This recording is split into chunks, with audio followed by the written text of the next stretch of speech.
How to fix Facebook dating not showing up. So first, make sure Facebook dating is available in your country.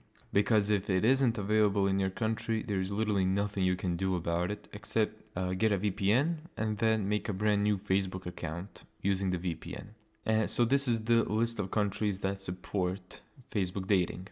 Step 2. Update the Facebook app. Older app versions commonly cause dating to disappear. Open the App Store on iPhone or Google Play Store on Android, search for Facebook and then tap Update if you can see it. Step 3. Check your age. Facebook dating only works for users who are 18 years or older. If your Facebook birth date says you're under 18, dating will not appear. Another thing that can cause Facebook dating not to appear is if your Facebook account has restrictions or violations. So if your account was restricted, community standards were violated, and a fake identity was detected.